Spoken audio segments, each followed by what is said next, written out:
Бауырлар, енді байқаған шығарсыздар. Болат бауырының уағызы қызық, ол жаңағыдай үміт жоқ деп. Сенбеушілерде үміт жоқ депші. Енді сол тақырыпта аяқтай алмады. Ақырында үмітті бастап кетті. Жаңағыдай тақырыпта уағызды аяқтау өте қиын. Жаңағыдай қандай тақырыпты айтсақ екен? Бізге қалай айтсам екен бұны? Жаман тақырыппен аяқтауды қиын да сондай. Өйткені жақсы нотамен аяқтау керек дейді. Мысалы, сондықтан мен ойлаймын, біздің мына тақырыбымыз, бүгінгі тақырыбымыз ол жаман нотада аяқталатын тақырып емес. Жақсы тақырып. Өйткені біздер бүгін мейрамдап жатырық. Иеміз бізді ажалдан құтқарды. Ажалдан, тозақтан, өлімнен, шайтаннан, бәрінен құтқарды иеміз Иса. Сондықтан біздің тақырып ондай тақырыппен аяқталу мүмкін емес. Мына кімнің тақырыбы? Болат бауырымыз тақырыбы таспен жабылды деген тақырып. Иса өлді, таспен жабылды, бітті. Сондықтан әйелдер қабірге қойған көрді, сосын тұнжырап алып үй жағына кетті. Соған ұқсайды. Бірақ тас алып тастады. Періште келіп тасты алып тастады да, сосын әйелдерге хабар берді. Хабары ол тірі деген. Жарар, ол Иса тірі, менімен қандай айырмашылығы бар? Маған қандай айырмашылығы бар? Сіздерге отырған қандай айырмашылығы бар? Ол Иса тірілді. Иса жеңді. Иса жеңді. Бізге қандай айырмашылығы бар? Жоқ, бізге өте маңызды. Сондықтан мен сол туралы оқиын. Бұл Петрдің бірінші хаты, 1 тарау, 3 аят. Иеміз Иса Мәсіхтің әкесі, Құдай мадақталсын.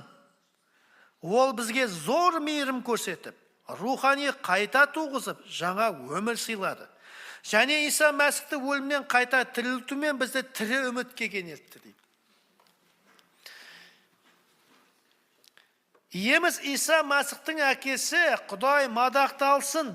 Өйткені ол бізге зор мейірім көрсетіп, бізге жаңа өмірді берді. Достар, соған келісеміз ғой. Мен жаңа өмір алдым, сіздер тәубеге келгендер жаңа өмір алдым. Сонымен бітсе, біткен бі, бірақ арғая жазылған. Және иеміз Исаны қайта тірілтуімен бізге өшпес үміт берді. Тірі үміт берді.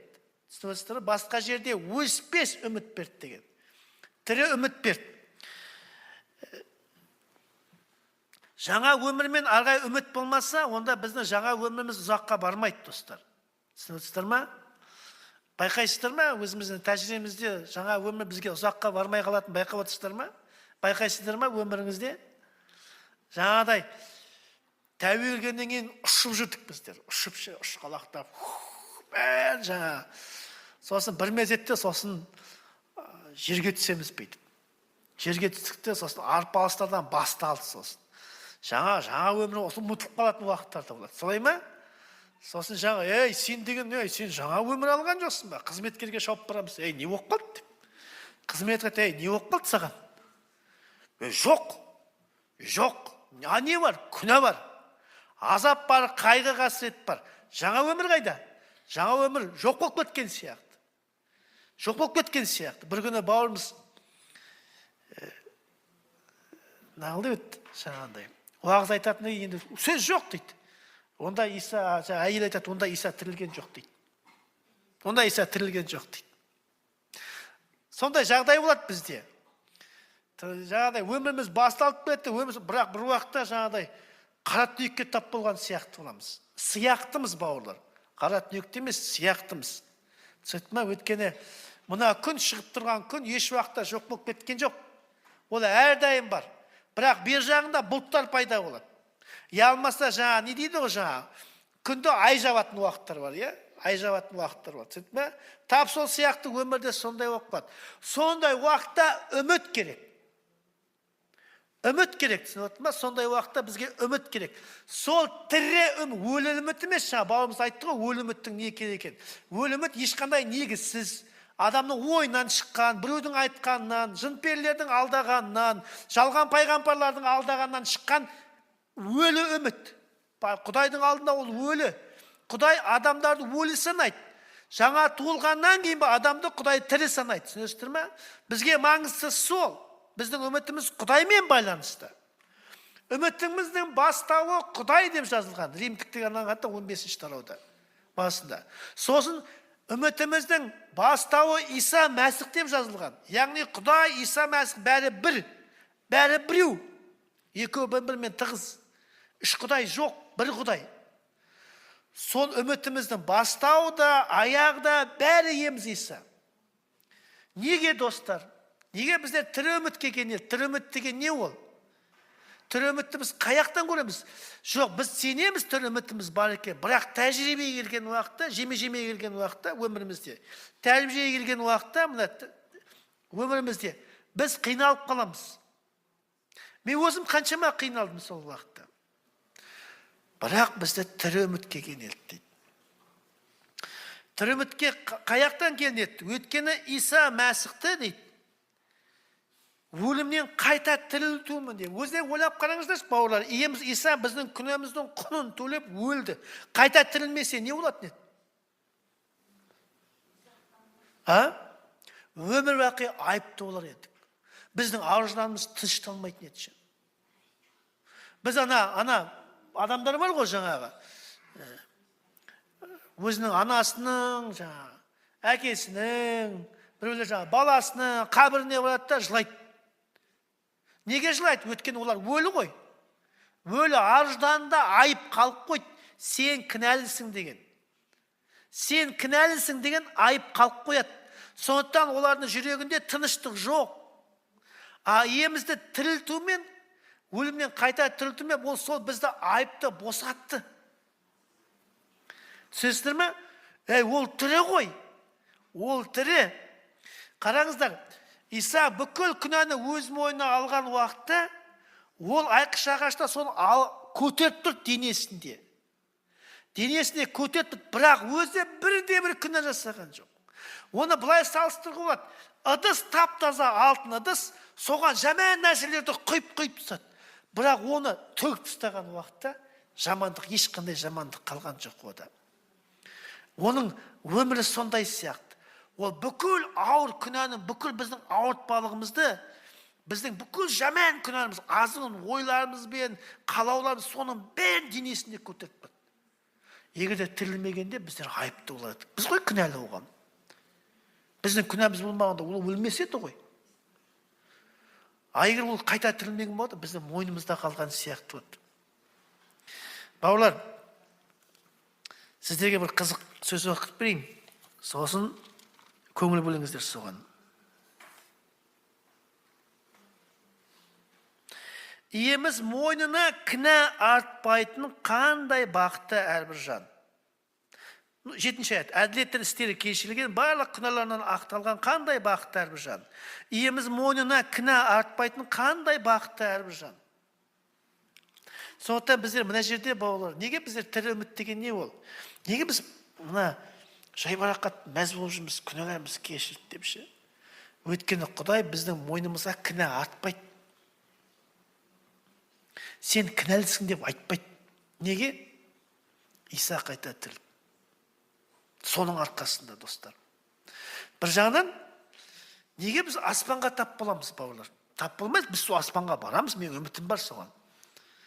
Исаға сенгендердің бәрі аспанға барады, мәңгілік өмірге барады. Неге? Өйткені Құдай оның мойнына кінә тартпайды. Мен жаңа ғана күнә жасап қойдым. Бәрі кінә тартпайды. Мойынға күнә арту деген, кінәні арту деген тоқталды Исамен. Иса айқыш ағашта өлген уақытта ол тоқталды қайта тірілумен. Иса біздің күнәміз үшін өліп, ақталғанымыздың не үшін, достар? Кім біледі сөзді? Білмейсіңдер ме арқай не жазылған? Орысша білесіздер ме?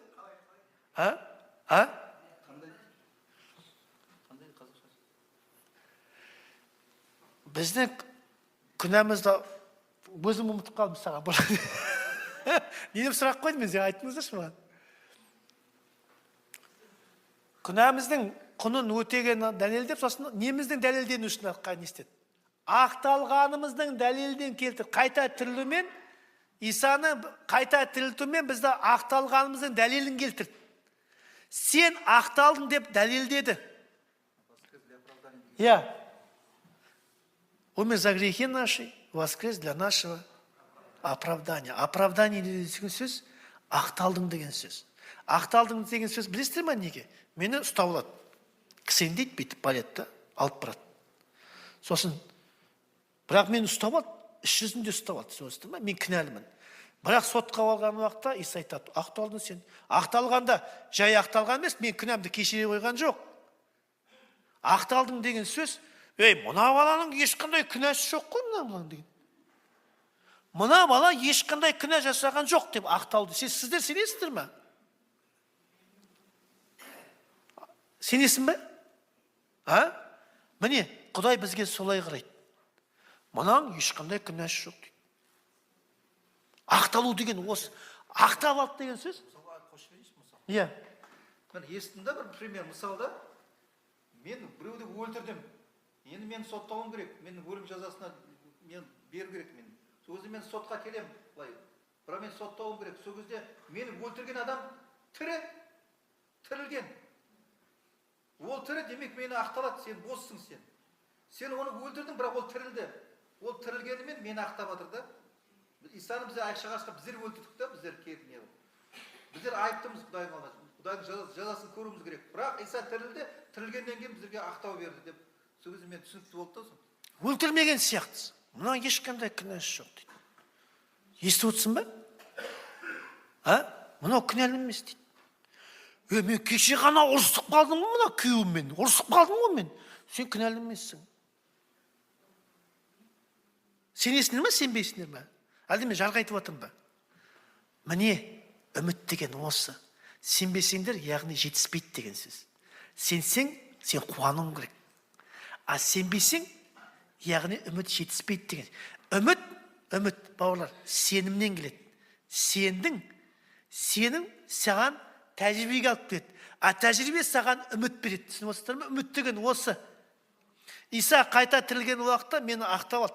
Білесіздер ме, маған жаңаша ашылды маған. Құдай айтады, сенің мойныңа мен күнә артпаймын дейді. Жүре бер бар. Құдай, мен күнде-күн күнә жасаймын ғой. Жоқ, мен саған күнә тақпаймын дейді. Неге? Иса өліп қайта тірілді. Иса өліп қайта тірілді. Ол бір жағынан, түсініп отырсыздар ма? Ол бірінші ой. Ұмытпаңыздар. Тірі үмітке кенелді дегені, оны тірілтіп алды айтты. Міне, өлтірдік қой. Міне тірі ғой, қарашыш. Болды. Бітті шаруа. Ақталдыңдар, болды. Түсініп отырсыздар ма? Екінші ой, достар. Біздің тәжірибемізде мынандай жағдайға тап боламыз. Аламызда біреуміз ауырып қаламыз. Ауырғанда жемен ауырамыз. Ямаса аварияға тап болдық. Сынып жатыр, аяқ сынып жатыр, бас жарылып жатыр, бір көз шығып кеткен. Ол айтпай қойшы. Бас жарылып жатыр, аяқ сынып жатыр енді. Бәрі. Оның алдында мен әйеліммен ұрысып қалдым енді. Жаман ұрысып қалдым. Тіпті жодырық көрсетіп кеттім. Көрсетем мен саған қатынға деп шығып салдым. Сөйтіп енді сондай аварияға тап болдым. Мен жатырмын. Менің жүрегім не істейді? Қандай ой келеді? Ал мен соттандыр, мен сондай жастап қойдым ал. Сендер не де ойлайсыздар ал? Енді сіздердің бәрінше көрді, мен әйелім ұрысып кетті. Шыққан бойда мәже түйісіп жатырмын енді. Сендер не де ойлайсыңдар? Қазбек, не де ойлайсың сен? Маған кім айтқан? Сол керек өзіне. Қараны әйел, қызметке, ол президентке ғой. Міне Құдай оны жазалады дейді. Солай ма? Құдай жазалады ма? Қаяқты емессіңдер? Құдайсыздар ма немене? Екінші, бұл мысалды ұмытпаңдар. Екіншісі, алтта үйімнің бәріндегі тырнақтап жинап жүрген бәрін алтта ұрлап кетті. Оны бір бауырым кетті, оның алдында менен қарызға ақша сұрады. Қарызға ақша беш. Өткен ол менімен жұмысшылар жоқ, көріп жүрмін, қанша ақша тауып жатырмын, жинап жатқанымды көрді. Сосын ақша сұрап кетті. Мен айтым, бере алмаймын. Өткен мен планым болды, жоспарым болды, мен үй салайын деп отыр едім. Енді алтта ұрлап кетеді. Ана қасында жұмысшы не деп ойлайды? Бермей бітті, ұрлап бітті. Болды, бітті. Бітті. Обал жоқ. Бергенде ұрламайтын еді, жақсатты болатын еді, аспанға патшалығын аспанға жинайтын еді. Атақ міне бітті, ұрлап алып бітті. Достар, бізде сондай ойлар, сөйдеген уақытта біздер не деп ойлаймыз? Құдай мені не істейді? Жақсы көрмейді дейді. Бірақ сіздерде үміт бау керек. Арғай жалғастырайық, қараңыздар. Өйткені мен бостан-босқа сыйынып жүрген жоқ, мен де Құдайдан қорқатын адам ғой. Бірақ маған мен өзіме жігер керек болды, сыйыну үшін. Мына кісі 100% Құдайға бару керек қой. Бұл кісіде сенім бар ма, сенім бар ма? Енді мен өзім сыйынып батыл алу үшін, Құдайдың алдында батылдыққа ие болу үшін, мен үмітім керек маған, түсініп отырсыздар ма? Үміт керек. Сосын маған Құдай сөз айтты. Сіздерге оқып беремін сол сөзді.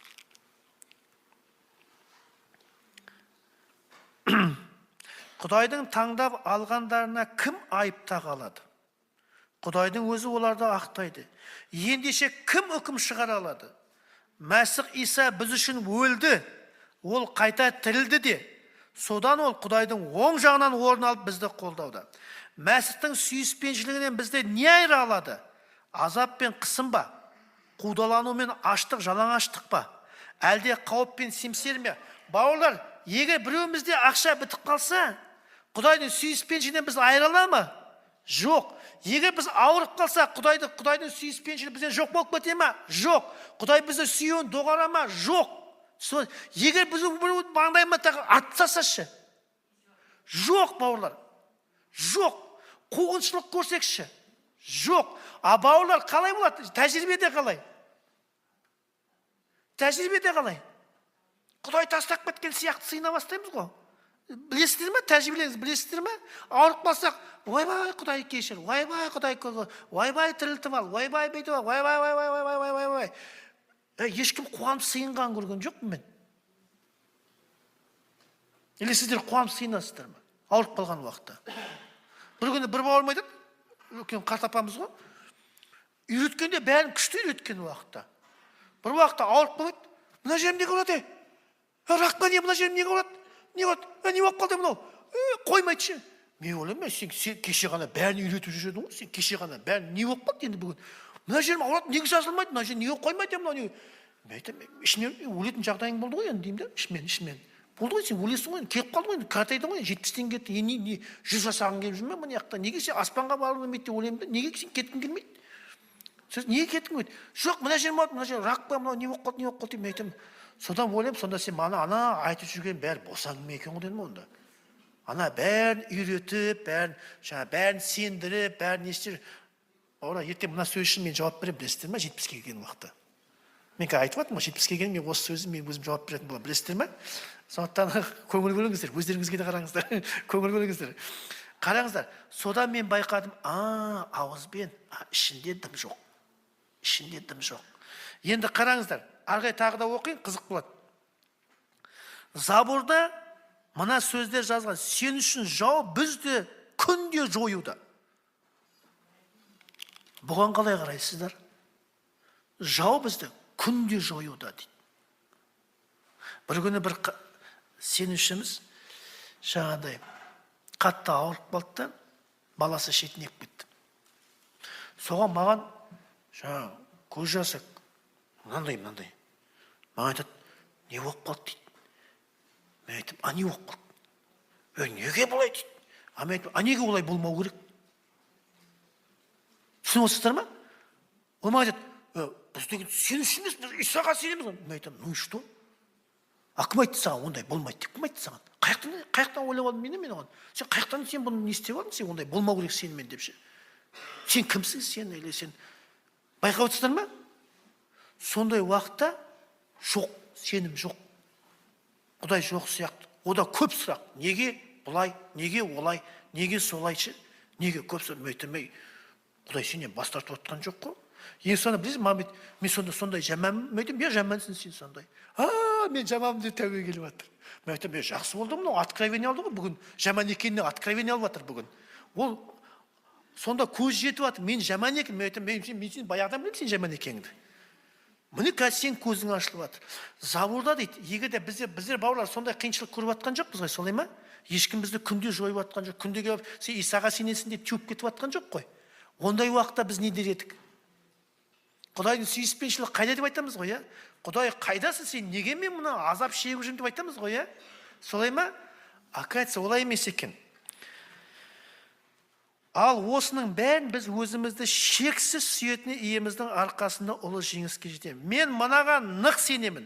Өлім де, өмір де, періштелер де, жын перілер де, бүгінгі күнде, болашақта, табиғаттан тыс күштер де бізді Құдайдың сүйіспеншілігінен айыра алмайды.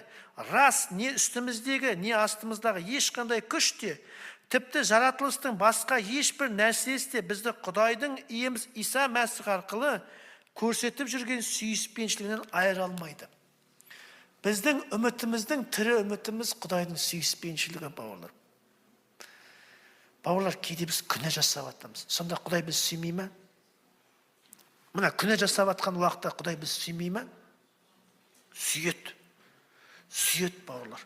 Бірақ күнәмізді емес, бізді сүйет. Сондықтан бізді итермелейді тәубеге керек. Сондықтан біз тәубеге келеміз. Достар, қандай жағдай тап болмасын, тірі үміт деген сөз. Өйткені Иса қайта тірілді, ол оң жағында отыр. Оң жағында отыр. Достар, менде көп сұрақтар болды Құдайға. Көп сұрақтар, түсінбеушілік болды. Бірінші тәубеге келгенде Исаға сендік пе? Бәрі жақсы болу керек қой. Жоқ, бәрі жақсы болмау керек. Қайта мен сіздерге айтайын, бәрі керісінше бола бастайды. Арпалысты. А бізге бәрі күшті болғанын қалаймыз. Бірақ Құдай өзгермейді. Құдай Иса тірілткеннен кейін бізді өзіне бала қылып алды. Исаны тірілткеннен кейін, достар, бізді бала қылып алды, бізді халқы қылып алды, бізді мұрагерлер қылып алды. Бауырлар, бұл мәңгі бақи. Түсінесіз бе? Қуаныш қаяқта? Мәңгі бақи. Иеміз Иса қайта тірілгеннен кейін Мариям келеді ғой, естеріңізде бар ма? Мариям келеді де, сосын Мариям айтады, жаңа бағбан деп ойлап қалады да, бағбан деп. Айтады, сен мырза, сен иемді қайда қойдың? Айтшы, мен барып алып кетейін дейді. Сол уақытта иеміз айтады, Мариям дейді. Сол уақытта ұстаз дейді. Ұстаз дейді. Сосын алады да Исаны ұстап алғысы келеді. Иса айтады, қол тигізбе. Мен әлі көкке көтерілген жоқ. Бірақ кімдерге барып айт дейді? Шәкірттеріме деп айтпайды. Кім деп айтады? Бауырларыма дейді. Бауырларыма. Білесіздер ме, ол нағыл деген сөз? Петр бас тартты.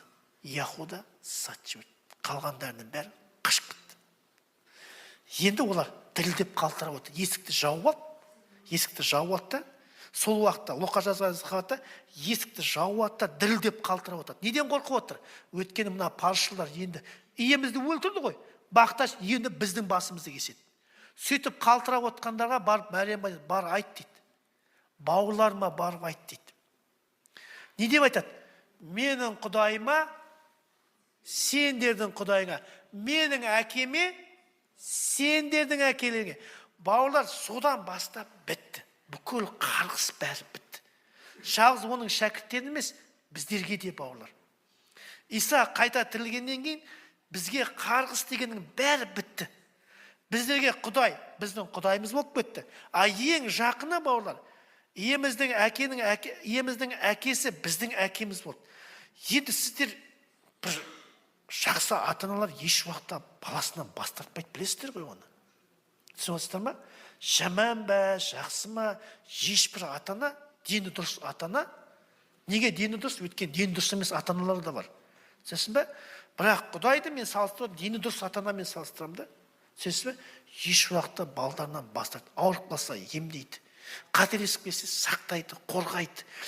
Жаңағыдай өзінің бар тұқыммен соған күш салады. Барды жаңа айтып отырмын, ақсақалдар жинап алып, Болатпен сөйлесуге келді деп. Тап сол сияқты дені дұрыс ата-аналардың бәрі сонымен арпалыс.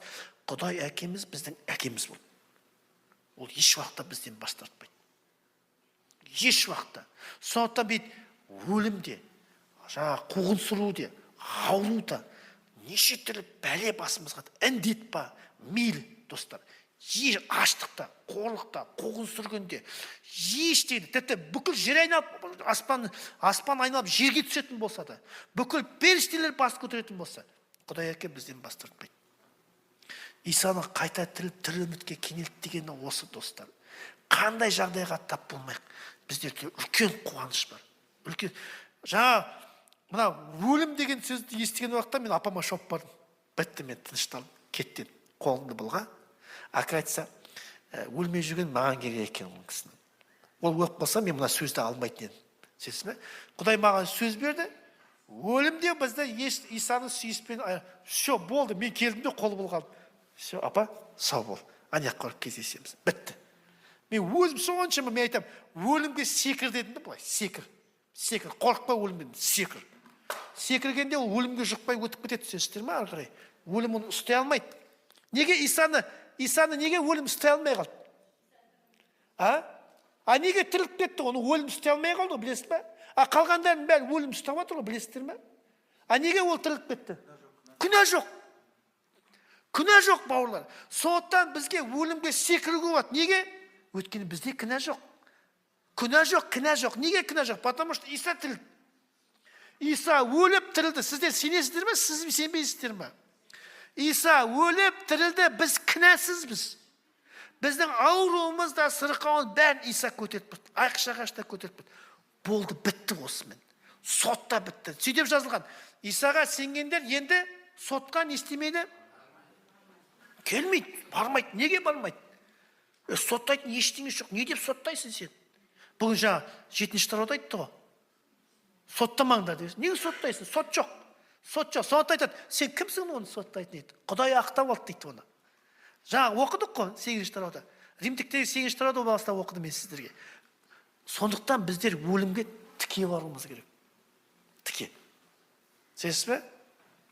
Енді тәжірибеде көресіздер бәрімізді. Мен де көрем, уақыт сіздер де көресіздер. Өлімге қалай аттаймыз? Қорықпай аттаймыз ба, әлде дірілдеп қалтырап? Бір бауырым айтам, саған аспанға көтеріп десе, жоқ, мен мына жаққа керекпін дейді. Кімге керек десе? Өзі 70-тен кеткен ақсақал. Мен айтам, кімге? Кластастарыма керекпін дейді. Мен кластастарым баяғыда өліп қалды сен деген. Тірі қалғаным бар ма, жоқ па? Қаяқтың кластастары саған керек? Жоқ, кластастар керек. Оның әйел айтады, сен балдарыңа да керек емес пе? Айтып қой жазады, маған да керек емес деп айтып қой жазады. Бірақ ішінде ол айтты, точно айтты ол ішінде. Барып айтты, мен керекпін айтым. Енді жақында барсам, жайлап алжи бастады. Әңгімесі дұрыс емес. Мен айтам, Құдай алып кетші мынаны. Мынаны алып кетші, мына ертең қиналып қалады, балалар қиналып қалады. Алып кетші деймін. Біреулер ойлап отырғанша, бұл қандай қызметкер деші. Достар, білесіздер мен неге айтып отырмын? Потому что мен сенем, түсінесіздер ме? Сенем. Өлім бітті, күші жоқ, түсінесіздер ме? Өйткені өлімнің күші тісі күнә, түсінесіздер ме? Иеміз күнәні жойып жіберді. Бәрімізде үлкен мүмкіншілік бар. Бір күні біреуге айтам, жаңағыдай нелер бар ғой, геройлар бар, батырлар бар, көзі соқыр батырлар бар. Жаңағыдай өлімге тікесе кіреміз деп өйтіп бетіп, біреулер арыстанның клеткасына кіріп кеткендер біреулер бар. Барып тұрған ақымақтық. Айтып тұр ғой, алдамшы үміт. Иеміз бізге өліп қайта тірілмен бізге шынайы тірі үміт берді. Бауырлар, ең соңғы сосын сыйынамыз. Қараңыздар. Құдай иеміз Исаны тірілтіп алды да, оған өмір берді. Тірілтіп алды. Сол арқылы бізді тірілдік. Енді Иса қайта тірілгеннен мынандай сөз айтты. Маған көктегі, жердегі билік маған берілген дейді. Естіңіз ме? Аян кітабында, мына шиыршық кітапты ашатын ешкім таба алмады. Білесіздер ме? Естеріңізде бар ма? 4-ші тарауда. Сол уақытта Жохан жылай бастайды. Айналасы, бірде-бір жан жоқ па не? Мынаған кәдімгідей мына дәрежесі жоғары бір ашатында ешкім жоқ па дейді. Сол уақытта ақсақалдардың біреуі айтады, жылама, міне, арыстанның несінен келген, міне, иеміз бар. Иса алады ашады. Кімнің қолынан барып алады, бауырлар? Кімнің қолынан барып алады ол шиыршық кітапты? Құдай әкенің қолынан барып алады. Құдай әке оған билік берді, оны мойындады. Міне. Бауырлар, көк мойындады. Иеміздің билігі соның қолында екен. Кінәсіз екен. Құдай мойындады. Киелі әке мойындады, періштелер мойындады, жын перілер мойындады. Бәрі мойындады. Яғни, мына оны мойындады ма, біз тоже мойындай ма, мойындамай ма? Әрине мойындайды, достар. Әрине, өйткені мен оның қасында жүрмін. Жақында біреуміз жаңа ешек туралы тақпақ айтты. Жаңа ешектің баласы қонжық дей ма, қонжық демей, не дейді оны? Қотық дейді, қотық дейді. Сол жаңа бедейді. Жаңа Иса мінді, сосын бәрі маған мақтау айтып атыр. Асан, сосын айтады, шешесі айтады, ертеңіне тағы барып қайтшы дейді. Ертеңіне сен барып қайтшы дейді. Барады, таяқ жейді, қуып жібеді. Түсіндің ба дейді. Қуып жібеді. Бауырлар, біз бірақ ешек емеспіз. Ертең біз аспанға барған уақытта бәрі бізді мойындайды. Бәрі мойындайды. Жын перілер де мойындайды. Періштелер де мойындайды. Ең бастысы, достар, Құдай мойындайды. Бүйтіп жазылған, киелі рухы дейді. Бізде не деп жазылған? Растайды дейді. Растайды деген печат қояды. Біздер жаңа қағазға жазып барамыз. Мен Құдайдың баласымын, мен Құдайдың мұрагерімін, мен Құдайдың оң жағында Исаның қасында отырам. Мен бәрінің үстінен билік құратын болам. Мен өлмеймін, мен мәңгілік өмірге иемін. Сөйтіп толтыра беруге болады. Мен Құдайдың мұрагерімін. Мен онымен бірге мәңгі мадақтайтын болам. Мен басымда өмір тәжі болады, жеңіс тәжі болады. Соған киелі рух айтады, рас дейді, печат қояды, рас дейді. А киелі рух ол Құдай, рас дейді. Ол печатпен любой жерден өтіп кетеміз. Тозақтан да, сөзсіз бе, Құдайдың қасына да барамыз. Есік ашық. Оның алдына есік ашық. Сөзсіз бе, оған сыйынамыз, ол жауап береді. Өйткені біз Исаның тірілту арқылы біз Құдайдың өзінің адамдарын айналдық, мұрагерлерін айналдық. Соны Құдай растайды. Сосын жалғыз растап қой, ол бізді жүрегімізде көндіреді соған. Сен Құдайдың баласысың. Бізде қаншама күмәндану болады, білесіздер ме? А киелі рух бізде соны мойындаттырады. Сен содан біз жүрегіміз тынышталады. Өйткені киелі рух біздің жүрегімізге неше түрлі сөздермен мына жерде жазылған, мынандай ой жүреді, сөйтіп сыйынған атқанда ой жүреді, сөз оқып атқанда ой жүреді, жиналыста ой жүреді, көшеде ой жүреді, неше түрлі бізбен жұмыс жасайды. Сөйтіп бізге растайды, сен баласысың. Мен сенің Құдайымын, мен сенің әкеңмін, сен менің мұрагерімсің. Сөйтіп растай береді. Соның бәрін тірі үміт деген сол. Соны біз тәжірибемізде алып, біз сол тірі үмітке кенелей беруіміз керек бауыр. Кеше біз сол не істеп жатқан уақытта дейді, сен үшін жиналысына келсе, қабағы мынандай дейді, қабақтары мынандай дейді. Ешкім күліп отқан, қуанып отқан ешкім жоқ дейді. Мен айтам, олар мына күнәһар дүниеге де қуанбайды. Бірақ мына Құдаймен қарым-қатынаста әлі сенім, үміт жоқ болғандықтан, жетіспегендіктен, әлсіздіктен біздер мына жерде де қуана алмаймыз. Бұл уақытта аспан мен жердің екі ортасында тұрған сияқтымыз. Мына өмірге де керек емеспіз. Бір күні оразбарымыз сөйтіп айтқан, шайтан мені алдап кетті. Мен мұсылман болып жүрдім де, бір уақытта Исаға сенген уақытта бүйтіп айтады. Иса, сен Құдайсың, сен құтқарушың деген уақытта, бір уақытта мынандай ой келді. Енді сен мұсылман да емессің, бірақ Исаны да сені қабылдаған жоқ. Өйткені ол бір сезімді күтіп отқан ғой, сол сезім жоқ дейді. Сезім жоқ, іздеп жүрген сезімі жоқ. Енді сезімде болмай қалды. Енді бүйтіп айтады, шайтан бүйтіп айтады.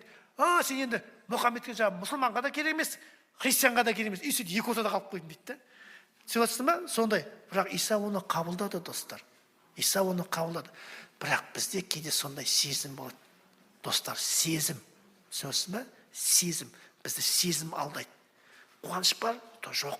Үміт бар, сондай сияқты. Біз сол сезіммен жүреміз. Жоқ, сезіммен емес, үмітпен жүру керек. Үміт болашақ. Құдайдың сөзіне, киелі рухқа мойынсынып, сөзі сол уақытта біз кене сыйынайық, достар. Құдайымызға рахмет айтайық. Иса тірілді. Шынайы тірілді. Сыйынамыз. Аумин.